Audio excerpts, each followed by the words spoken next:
Assalamualaikum warahmatullahi wabarakatuh.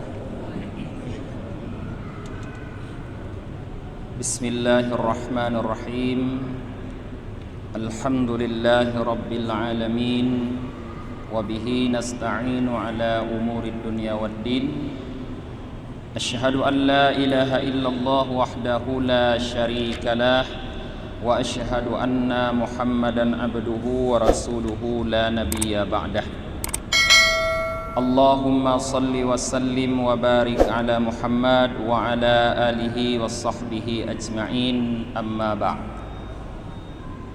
Allahumma allimna ma jahilna wa dhakkirna ma nasina wa fahimna ma lam nafham. Subhanaka la ilma lana illa ma 'allamtana innaka antal alimul hakim. Rabbi syrah li sadri wa yassir li amri wahlul 'uqdatam min lisani yafqahu qawli. Jamaah salat maghrib yang dirahmati oleh Allah Subhanahu wa taala. Pada maghrib ini kajian kita adalah tentang keutamaan ibadah haji. Karena tidak lama lagi sebahagian daripada saudara-saudara kita akan berangkat menuju Mekkah Al-Mukarramah untuk melakukan ibadah haji. Jadi mari kita yang belum dipanggil oleh Allah untuk melakukan ibadah haji tersebut melihat sedikit, memperhatikan apa keutamaan daripada ibadah haji sehingga termotivasi kita, tergerak hati kita, bersemangat kita apabila diberikan kemampuan oleh Allah untuk ikut melaksanakan ibadah haji.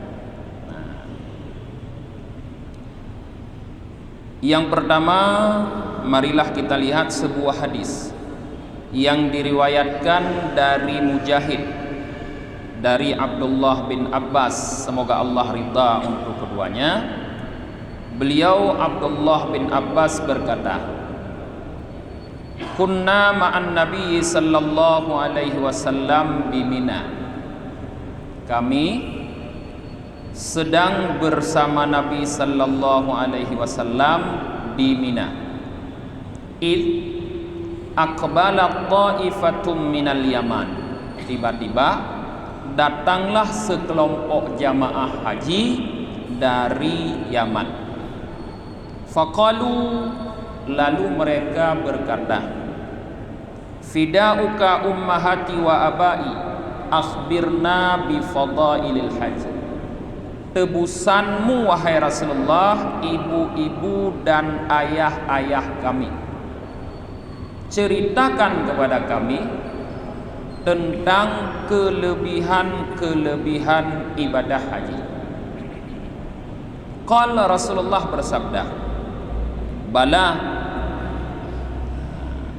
ayyu rajulin kharaja min manzilihi hajjan aw mu'tamiran fakullama rafa'a qadaman wa wada'a qadaman tanathuratid dunubu min badanihi kama yatanatharul waraku minasyajar.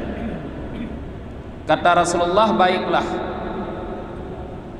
siapa saja, kata Rasulullah, yang keluar dari rumahnya untuk melaksanakan ibadah haji atau umrah, maka setiap satu langkah yang dia angkat dan satu langkah yang dia tapaki akan berguguran jatuh dosa-dosa dari tubuhnya sebagaimana daun kayu berguguran jatuh dari pohonnya.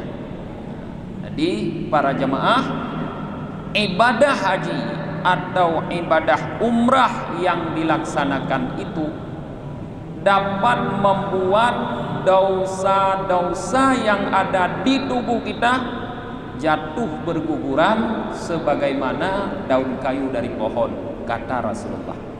Setiap satu langkah yang kita gerakkan itu membuat dosa-dosa kita gugur dari tubuh kita, kata Rasulullah. Fa idza waradal madinata wasafahani bisalam safahatul malaikatu bisalam. Apabila orang-orang yang melakukan ibadah haji dan umrah itu datang ke Madinah, kata Rasulullah, lalu berjabat tangan denganku dengan kata-kata salam, niscaya berjabat tangan dengannya oleh para malaikat dengan kata-kata salam. Nah, ini semasa Rasulullah masih hidup. Orang yang dari daerah lain datang melaksanakan ibadah haji lalu berangkat ke Madinah, bertemu dengan Rasulullah di Madinah, lalu berjabat tangan dengan Rasulullah. Di saat mereka menjabat tangan Rasulullah, para malaikat menjabat tangan mereka, kata Rasulullah. Fa idza warada dzal hulaifah wa ghatasala taharahu Allahu minad dunub. Apabila mereka datang ke Dzahulaifah, atau kita sebut Dzihulaifah, lalu mereka mandi, niscaya Allah sucikan orang yang datang dan mandi di Dzihulaifah tersebut daripada segala dosa-dosa. Jadi but gedanya tayak mano di Dzihulaifah, yaitu mano sunat ihram yang dapat membuat suci daripada seluruh dosa. Bena dosa bersuci oleh Allah, diampun oleh Allah. Wa idza labitha thawbaini jadidaini, apabila ia memakai dua helai pakaian yang baru, kita pakai baju ihram, jaddadallahu lahu minal hasanat, Allah perbaharui untuknya berbagai macam kebaikan. Wa idza qala labbaik Allahumma labbaik, ketika orang yang naik haji atau umrah berkata labbaik Allahumma labbaik, ajabahu Rabbu azza wa jal bilabbaika wa sa'daika asma'u kalamaka wa anduru ilaika. Ketika orang yang berangkat haji mengucapkan labbaik Allahumma labbaik, Allah azza wa jal berkata labbaika wa sa'daika, kata Allah. Asma'u kalamaka, kata Allah, aku dengar kata-katamu, wa anduru ilaika, dan aku memperhatikan kepadamu, kata Allah. Fa idza dakhala Makkah wa tafa wa sa'a baina Safa wal Marwah, ketika orang yang naik haji atau umrah masuk ke kota Mekah, lalu dia tawaf mengitari Ka'bah dan sa'i antara Safa dan Marwah, wasallallahu lahul khairat, Allah menyambungkan atau Allah mencurahkan untuknya berbagai macam kebaikan. Fa idza waqafu bi Arafat, ketika mereka wukuf berdiam diri di Arafah, wadajatil aswatu bil hajat, lalu suara-suara itu terdengar dengan berbagai macam seruan, karena di Arafah orang berdoa. Bahallahu bihim malaikatas sab'i samawat, Allah berbangga-bangga dengan mereka itu terhadap malaikat 7 langit. Wa yaqulu, dan Allah berfirman, malaikati, hai malaikatku, kata Allah, wasakkana samawati, hai penduduk-penduduk langit, kata Allah, ama tarawna ila ibadi, tidakkah kalian melihat kepada para hambaku, atuni min kulli fajjin amik sya'san khabaran, mereka mendatangiku, kata Allah, dari setiap penjuru dunia dalam keadaan rambut yang berserakan dan badan yang penuh dengan debu, artinya dalam keadaan merendahkan diri. Qad anfaqu amwala wa at'abu abdana, mereka sudah menginfakkan, mengorbankan banyak sekali harta dan membuat badan-badan mereka menjadi letih, lelah. fa wa izzati wa jalali wa karami, maka demi kemuliaanku, ketinggianku, kata Allah, la ahbanna masi'ahum bimahasinihim, sungguh akan aku hilangkan kejahatan-kejahatan mereka itu dengan kebaikan mereka itu. Wala akhrujanna minad dunubi kayauma waladathu ummahatuhum, dan akan ku keluarkan mereka itu daripada dosa seperti hari dilahirkan mereka itu oleh ibu-ibu mereka itu. Fa idza ramu jammara, apabila mereka melempar jamarah, wa halaku ru'usa, dan mencukur rambut mereka, wazarul baita, dan menziarahi Ka'bah, artinya ini tawaf ifadah, nada munadin, tiba-tiba seorang penyeru menyeru dari bawah aras, irji'u maghfuran lakum wasta'naful amal, kembalilah dalam keadaan kalian diampuni, dan wasta'naful amala, dan mulailah kalian melakukan amal baik. Ini para jamaah, hadis ini dengan gamblang, dengan jelas di dalam hadis ini Rasulullah menjelaskan keutamaan dari rangkaian pelaksanaan ibadah haji atau ibadah umrah. Dapat kita ambil kesimpulan dari hadis ini bahwa orang yang melakukan ibadah haji itu tidak ada lain pahala yang diberikan oleh Allah kecuali dibersihkan daripada dosa, kayaumi waladatku ummu, sebagaimana di hari dia dilahirkan oleh ibu. Gleh putih hana dosa, lagi anak mit bayi banlahi. Menangkeh para jemaah orang yang melakukan ibadah haji dan umrah, lebih pahala oleh Allah. Kemudian dalam hadis yang lain dari Ali karamallahu wajhah, beliau berkata, kuntu ta'ifam ma'an nabi sallallahu alaihi wasallam, aku sedang tawaf bersama Nabi sallallahu alaihi wasallam di Baitillahil Haram, di Baitillahil Haram, di Ka'bah. Fakultu, maka aku berkata, fida'uka abi wa ummi ya Rasulullah, ma hadzal bait, tebusanmu ayah dan ibuku wahai Rasulullah, apa keutamaan Ka'bah ini?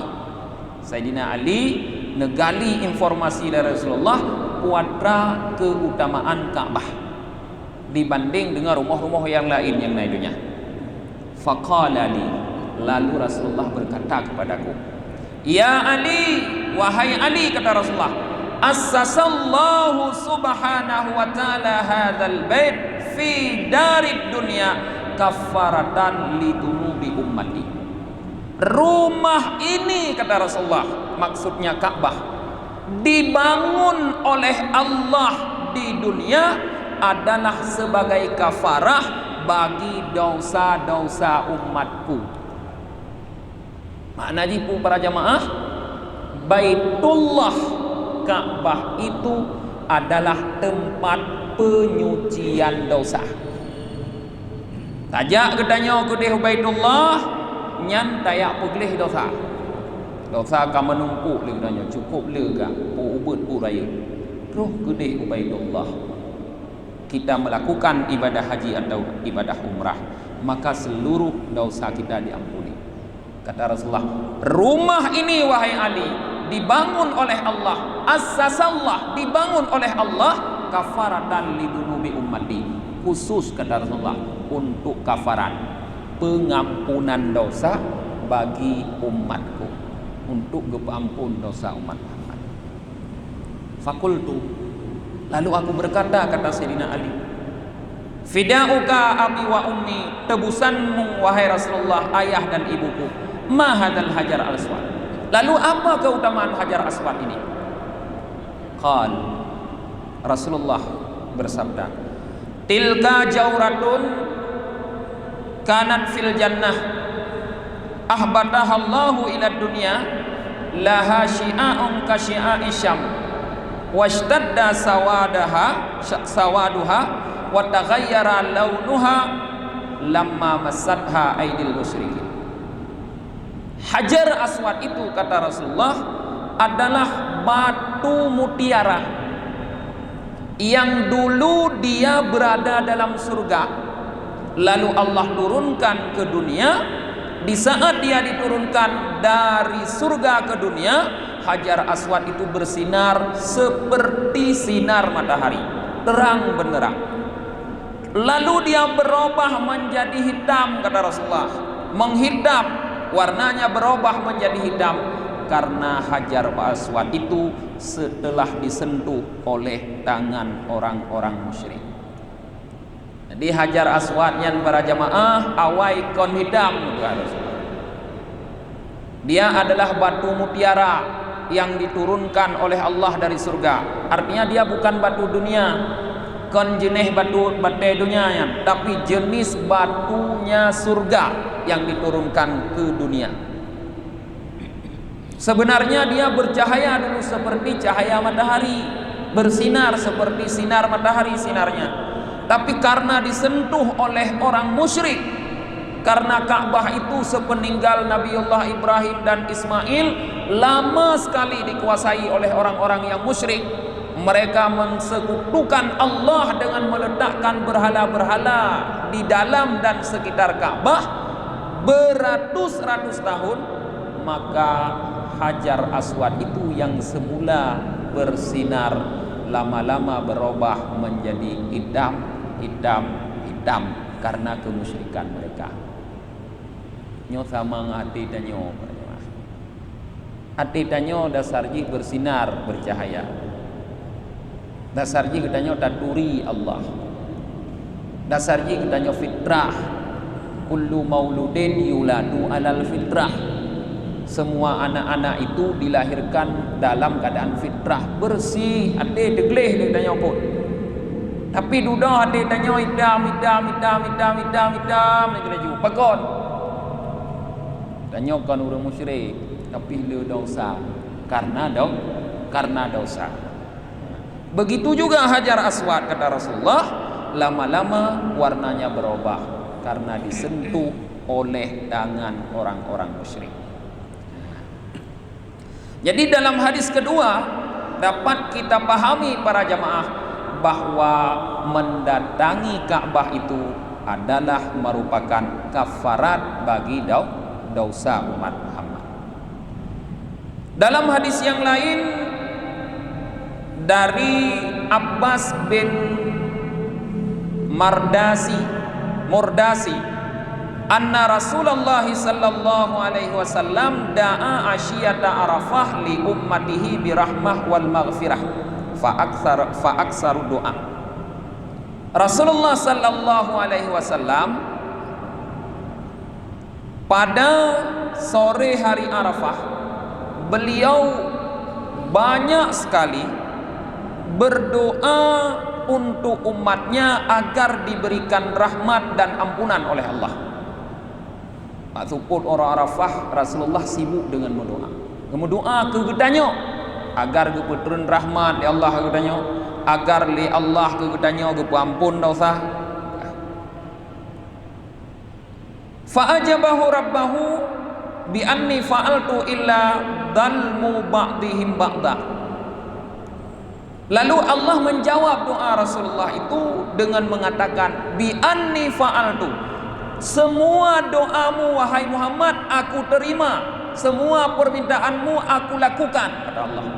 Artinya rahmat yang dimohon oleh Rasulullah, ampunan yang dimohon oleh Rasulullah akan aku berikan untuk umatmu, kata Allah. Illa dulmu ba'dihim ba'dan, kecuali kata Allah kezaliman sebahagian orang terhadap sebahagian yang lain. Han kebampun ya Allah itu. Lain ubena dosa umat Muhammad watai gemlake le Rasulullah ba'ura arafahnya ka kebampun ya Allah. Gemlake le Rasulullah supaya umat Muhammad mendapatkan rahmat, gebi rahmat ya Allah. kecuali orang-orang di antara umat Muhammad yang berlaku zalim terhadap sebahagian mereka. Bentuk kezaliman itu banyak para jemaah. Bentuk kezaliman. Setiap dosa kita dengan sesama manusia itu namanya kezaliman terhadap manusia. Dosa itu bisa berupa perkataan, dosa itu bisa berupa perbuatan. Maka orang-orang yang ingin berangkat menuju tanah haram, menuju Baitillah, disukai agar mereka lebih dahulu membersihkan kezalimannya di kampung halamannya. Laki maaf bak saudara, laki maaf bak tetangga. Menyona urung si kadang urung si berdosa, laki maaf bak urung si. Laki maaf bak adik kakak, laki maaf bak masyarakat. Baik dengan mengumpulkan mereka, lagi tanya pukul jino, dah kanduri rumah, dah undang urungnya, dah kumpul, dah laki maaf. Kon urungnya yang penting laki maaf, tanya laki maaf urungnya. Atau kita datangi mereka satu persatu untuk memohon ampunan, untuk memohon kemaafan, sehingga di saat kita berangkat menuju ke Baitillah, kita bukan lagi sebagai orang yang menzalimi saudara kita. Kalau kita berangkat ke Baitillah dengan tidak menanggung beban kezaliman terhadap sesama, maka apapun dosa kita yang lain akan diampuni oleh Allah. Ampun dosa dari Allah. Maka segala berangkat ke deh, kedot urung-urung yang pernah kita zalimi, mohonkan ampunan kepada mereka. Qal ay rabbi innaka qadirun ala an tuthiba hadzal madlum khairan min madlamatihi li hadzal zalim falam yujibhu tilkal asyiyah. Dikala Allah mengatakan kepada Rasulullah bahwa semua aku kabulkan wahai Muhammad kecuali kezaliman sebahagian terhadap sebahagian yang lain yang tidak aku ampuni, Rasulullah mengatakan, wahai Tuhanku, engkau mampu untuk memberikan pahala terhadap orang yang dizalimi lebih baik daripada apa yang dia tuntut terhadap orang yang menzalimi. Tanya yang zalim orang lain, yang menzalimi orang lain, nanti di akhirat orang yang kita zalimi itu akan menuntut kita. Mereka akan meminta kepada Allah agar kedaliman yang kita lakukan kepada mereka dibalas oleh Allah dengan memberikan pahala kepada dia. Gelakai pahala leurnya. Bak tanya orangnya. Apabila kita tidak mampu memberikan pahala, mereka akan meminta kepada Allah agar dosa mereka dibebankan kepada kita. Nah, orang yang dah zalimi lagi tanya, pahala dehana lagi tanya hanangan dabi ke konyan. Gelakai ba Allah nejok dosa lung ya Allah nejuk keji. Rasulullah nepegah ba Allah. Drone ya Allah mampu nabi yang lebih god daripada dia. Engkau wahai Allah mampu memberikan pahala yang lebih besar daripada apa yang bisa diberikan oleh orang yang zalim terhadap orang yang dia zalimi. Munyo yang getuntut legopnya seribe Allah gubi 1 juta. Munyo yang getuntut 1 juta gubi oleh Allah 1 miliar. Drone maha kuasa. Tapi apa yang terjadi? Falam yajibu tilkal asyiyah. Di sore itu Allah tidak menjawab doa Rasulullah. Hana kejawab oleh Allah. Hana kejawab. Begini parahnya, dahsyatnya akibat dari dosa kita terhadap sesama manusia. Falamma kana ghadatal Muzdalifah a'ada doa. Di pagi hari Muzdalifah Rasulullah mengulangi lagi berdoa. Gemu doa oleh Rasulullah memohon rahmat dan ampunan untuk umatnya. Fa'ajabahu rabbuhu bi anni qad ghafartu lahum. Lalu Tuhannya Allah mengijabah, menjawab doa Rasulullah dengan mengatakan, anni ghafartu lahum, aku sudah ampuni hai Muhammad untuk mereka itu. Aku ampun mendunia Allah. Urung-urung dalin aku ampun. Pun hanak ampun ya Allah. Duda gemu doa alam dari Rasulullah. Urung-urung dalin aku ampun. Thumma tabassama Rasulullah sallallahu alaihi wasallam. Kemudian tersenyum Rasulullah sallallahu alaihi wasallam. Terheh Rasulullah. Terkem Rasulullah. Faqala ba'du ashabi, sebahagian sahabatnya bertanya, ya Rasulullah, tabassamta fis saati lam takun tabassama fiha. Engkau tertawa, engkau tersenyum pada waktu ini yang engkau tidak pernah tersenyum pada waktu itu. Berkaitan dengan kem kalau ke Pak Watenya nyok kiju kada kem ni ya Rasulullah, katanya ni sahabat. Rasulullah menjawab, tabassamtu inna adawallahi iblis lamma alima anna Allah qad istajabali fi ummati yahutsu turaba ala ra'si. Aku tersenyum, kata Rasulullah, karena musuh Allah yaitu iblis, manakala dia mengetahui bahwa Allah sudah mengabulkan doaku untuk umatku, dia meletakkan tanah di atas kepalanya. Artinya iblis itu sangat dongkol terhadap kita umat Muhammad. Dosa ba Allah kagum ampun, dosa kedaliman terhadap sesama manusia pun geup ampun dengan berkat doa Nabi Muhammad di Arafah dan Muzdalifah. Nyobe ni ajo le urung ron hadir nyogo ka mengantan wardi anayo dili no ka anayo kagum ampun. Ya. Yang penting kita ambil di sini artinya begitu dahsyatnya tempat yang dimaksud, yaitu Arafah dan Muzdalifah. Doa yang dipanjatkan di situ, di Arafah, di Muzdalifah, dikabulkan oleh Allah Subhanahu wa taala. Maka dianjurkan kita yang datang ke sana memperbanyak doa di dua tempat tersebut. Di Arafah bulu tamu doa, di Muzdalifah bulu tamu doa. Karena Allah sudah pernah mengabulkan doa Rasulnya di tempat tersebut yang sebenarnya tidak pantas untuk dikabulkan, karena pengampun kezaliman hamba kepada hamba yang lain. Tapi diterima oleh Allah, ampun para jemaah. Kemudian diriwayatkan oleh Abu Hurairah radhiyallahu anhu anin Nabi sallallahu alaihi wasallam annahu qala.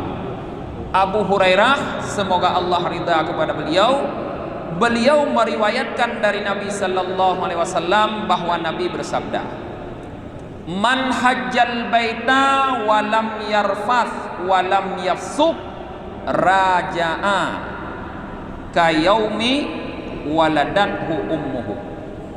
Kata Rasulullah, orang yang berangkat haji menuju Baitillah lalu sampai di sana dia tidak mengeluarkan kata-kata keji, roh kude, hana ge ampake, hana ge jemarut, hana ge mupepep, tidak mengeluarkan kata-kata keji.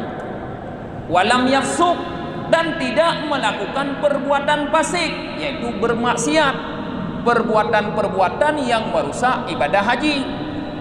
Termasuk perbuatan fasik di sana membunuh makhluk Allah, tapoh binatangnya, termasuk perbuatan fasik di sana. Nah, orang yang berangkat haji, kata Rasulullah, yang tidak mengeluarkan kata-kata yang keji, yang tidak melakukan perbuatan fasik bermaksiat kepada Allah, itu akan kembali ke kampung halamannya kayaumi waladathu ummuh, seperti hari dilahirkan ia oleh ibunya. Putih gleh lah, gleh buat ibadah haji. Tapi terus kampung tu home, kita jadi hitam lah. kata jadi damlo maka urang gum lakai bu mate deh haju nya mate deh kahana wale berarti lam gleh ya lam gleh munyo mate deh hana wale man urang i rumah kan gum lakai be mate deh ro dawo nyai nan yang yo di nyo ro dawo ka do phalo langkap pai le kadang ka dosa ka pake ngam pramugari kan kamu dah maju yang kamu deh no kamu lai dai dah maju dengan terus bandara kamu pakai dengan awak bukan awak pelaksanaan haji PHI yang kamu pakai dengan awaknya kalau dosa terus kampung kaitan lagi thot nyo yang tak khawatirkan maka ibadah haji para jamaah yang sudah mampu membersihkan kita di sana bersih sebersih-bersihnya sehingga kita bersih daripada dosa seperti hari dilahirkan oleh ibu itu harus mampu kita pertahankan nyo panjang umum mampu kita pertahankan maka menyo jamun para jamaah padanya urang nyo kage haji nyan ka saleh dah tentang judunya jelas saja kesalehannya minimal dengan kopiah putih hana digadah bauleh minimal faedah hana gadah kopiah putih bauleh tidak hilangnya peci putih di kepala itu faedahnya sedikit banyak menegah kita daripada dosa karena pakaian itu bisa juga menjadi benteng kita daripada maksiat kepada Allah tanya mau kopiah putih tanya terjun kepada judi kan mutun baju dong kuaji heuy kuaji yang main judi ana mangat baru dah turun kenan tabah kopiah putih lah.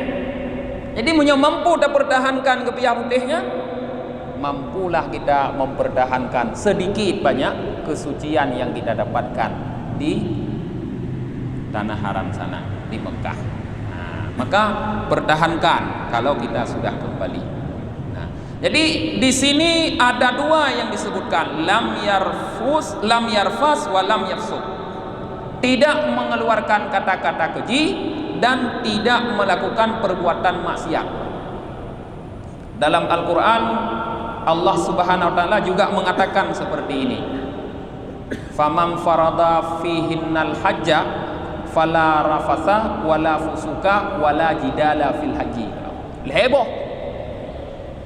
Siapa yang sudah ditetapkan pada waktu-waktu yang maklum tersebut bulan Syawal, Dzulqa'dah, Dzulhijjah, 30 Dzulhijjah yang awal untuk menunaikan ibadah haji maka jangan dia melakukan rafasa kata-kata keji wala fusuka jangan melakukan perbuatan maksiat wala jidala jangan berdebat baik mudawa dulu ni baik berani padah baik mudawa hanya di saat kita mentong berada di Masjidil Haram apakah di saat kita sedang berada di Arafah apakah sedang kita melakukan sa'i melempar jumrah selama dalam rangkaian haji itu sekalipun tengah di hotel baik dawa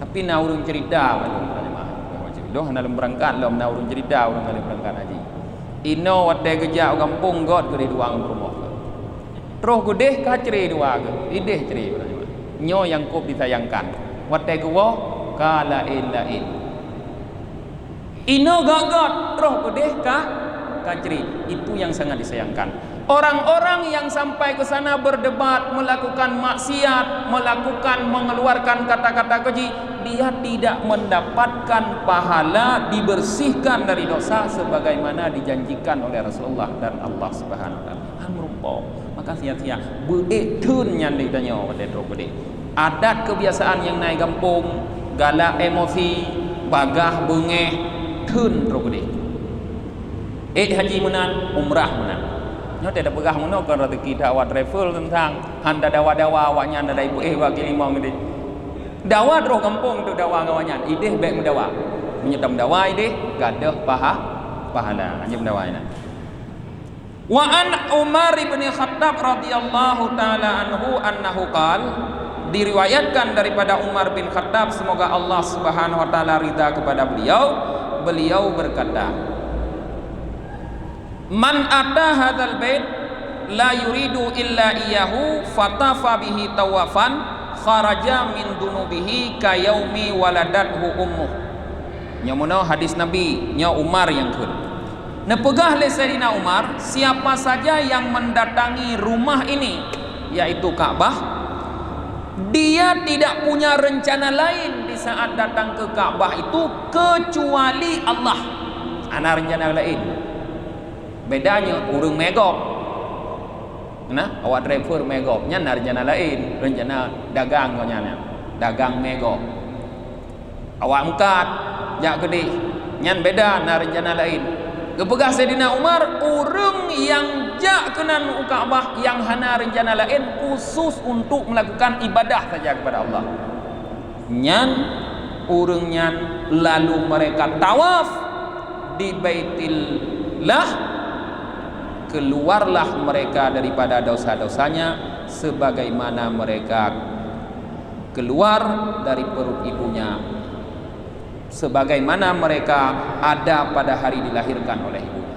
Laginya dari beberapa perkataan hadis Rasulullah dan apa yang disampaikan oleh Umar bin Khattab ini dapat kita simpulkan para jemaah bahwa rupanya untuk mendapatkan pahala dibersihkan dari dosa seperti dilahirkan oleh ibu itu tidak semata-mata hanya mendatanginya, tapi harus mendatangi dengan niat yang bersih, lalu dengan perkataan perbuatan yang bersih pula. Kon hanya terus benar. Tapi yang pertama harus luruskan niat le. Untuk apa kita ke sana? Pubut dekenan. Bekna tujuan sampingan. Kalau ada tujuan sampingan, menurut apa yang disampaikan oleh Sayyidina Umar, tidak mendapatkan pahala itu. Tidak ada tujuan sampingan. Bek tujuannya kuah haji sambil kuah kadon unda. Kuah iga Aceh hana unda. Bek na tujuan nangan. Bek tujuan ya kadon unda. Ya. Bek tujuan ya haji sekaligusnya puja pukun tamasya. Bek na tujuan lagi nya. Tujuannya khusus hanya untuk beribadah kepada Allah, yang tujuan. Maka perbaiki niat.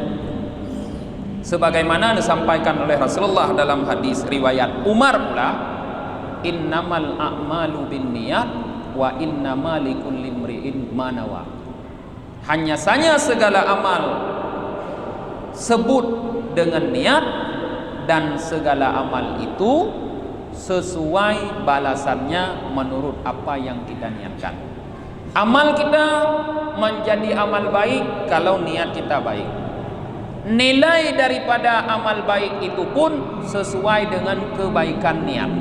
Munyo God need, God amai, God punalah. Maka Allah Rasulullah contohkan orang-orang yang dulu bersama beliau, orang-orang dari Mekah berangkat ke Madinah untuk melakukan hijrah, yang pahala hijrahnya pun rupanya sangat besar. Kata Rasulullah, tidak semua dapat pahala hijrah. Karena kata Rasulullah, faman kanat hijratuhu li dunya yusibuha awim ra'atin yungkihuha. Rupanya ada orang yang hijrah dari Mekah ke Madinah karena dunia, karena gekalan pasar kota Madinah maju, gopnyan di Mekah pedagang. Rupanya kota Madinah itu cocok untuk mengembangkan bisnis. Lalu ikut dia bersama Rasulullah. Pada akhirnya ikut hijrah. Lagi adanya udah pegah. Pada akhirnya ikut rombongan melaksanakan ibadah haji. Tapi nani gelain gede. Yang dapat apa kata Rasulullah? Kalau hijrahnya li dunia, yusibuha. Dunia yang dia dapatkan. Hana merupakan pahala dari Allah. Yang merupakan dunia. Awim raden kata Rasulullah, atau orang itu hijrah dari Mekah ke Madinah karena di Madinah gadisnya cantik-cantik, gelis-gelisnya kan orang Bandung laga-laga gadis ide, bening-bening gadis di Madinah. Lalu berangkat bersama Rasulullah juga, hijrah mereka diperintah oleh Rasulullah dari Mekah ke Madinah. Apa yang dia dapatkan? Yang kihuha, mereka berhasil menikahi gadis-gadis Madinah. Yang merumpok pahala mana? Menanti legadanya menyertai haji. Menyokan karena Allah. Pu yang tertuju, nyan yang terumpok. Menyota tuju Allah, Allah yang darumpo. Menyota tuju yang lain, lain darumpo. Maka para jemaah bersihkan niat dalam melakukan ibadah haji. Kemudian yang terakhir, wa anin Nabi sallallahu alaihi wasallam annahu qala, dan dari Nabi sallallahu alaihi wasallam beliau bersabda, ma ru'iya syaitanu yauman qad huwa fihi ad'afun wala ahkarun wala aghyadun min yaumi Arafah. Kata Rasulullah, tidak pernah, kata Rasulullah, syaitan itu terlihat lebih lemah, lebih hina dan lebih dongkol daripada hari Arafah. Hari yang paling dibenci oleh setan, kata Rasulullah, yang paling tidak disukai oleh setan, yang membuat setan dongkol, jengkel, yang membuat setan terlihat sangat terhinakan, yang membuat setan terlihat lemah lesu adalah hari Arafah, kata Rasulullah. Wa madzaka, kenapa demikian? Itu terjadi adalah, kata Rasulullah, wa madzaka illa lima ra'a min nuzulir rahmah wa tajawazallahu anid dunubil uddam. Itu semua terjadi, kata Rasulullah, karena syaitan melihat turunnya rahmat. Duh kalon le syaitan rahmat Allah keputrun tanya urang haji yang duh dah kalon. Tapi syaitan melihat bahwa rahmat Allah di hari Arafah itu turun dan dosa-dosa besar umat Muhammad diampuni oleh Allah. Bukan dosa kecil, para jemaah. Dosa-dosa besar umat Muhammad diampuni oleh Allah. Walam yara qabla dzalika mithluh illa ma ruya min yaumi Badar. Belum pernah syaitan melihat ada rahmat dan ampunan yang turun sebanyak itu, sebanyak di hari Arafah, kecuali pada hari Badar. Artinya rahmat dan ampunan Allah turun pada hari Arafah itu hanya sebanding dengan rahmat dan ampunan yang turun pada hari Badar, di mana para sahabat Rasulullah yang jumlahnya sangat kecil pada hari itu, di saat sedang berpuasa di bulan Ramadan, mereka berperang menghadapi kafir Quraisy yang jumlahnya sampai 1000 orang. Nyan lagi nyan kebetulan rahmat li Allah Subhanahu wa taala ba'uro Arafah. Mudah-mudahan kajian singkat ini insyaallah nanti akan kita sambung sekali lagi, bermanfaat untuk menggugah, memotivasi, menyemangati kita untuk berangkat melakukan ibadah haji dan umrah kalau kita mampu. Pesapat peng untuk haji dan umrah hana ke wajib. Hana. Pesapat peng untuk haji dan umrah hana ke wajib. Tapi menyokan peng daja haji ke wajib mengikuti umrah. Pesapat hana. Tanya kerja je lagi biasa. Rezeki ke bila Allah SWT. Betul kerja je biasa pak rezeki. Dikala rezekinya kana le kasep berangkat. Nyan yang giyu. Maka yang penting semangat girah harus ada, tekad harus ada. Dengan adanya itu di saat kita mampu akan kita berangkat. Tapi dengan tidaknya ada itu, walaupun kaya, sehat, kuat, tetap tidak berangkat. Maka banyak sekali orang-orang di sekitar kita yang kaya, yang sehat dan kuat tidak berangkat karena tidak punya semangat, tidak punya kesungguhan untuk mendapatkan, untuk menjemput ampunan dari Allah Subhanahu wa taala. Sampai di sini para jemaah kajian kita pada malam ini, kita tutup dengan membaca doa akhir majelis. Subhanakallahumma wa bihamdika wa nashhadu an la ilaha illa anta wa nastaghfiruka wa natubu ilaik. Subhana rabbika rabbil izzati amma yasifun.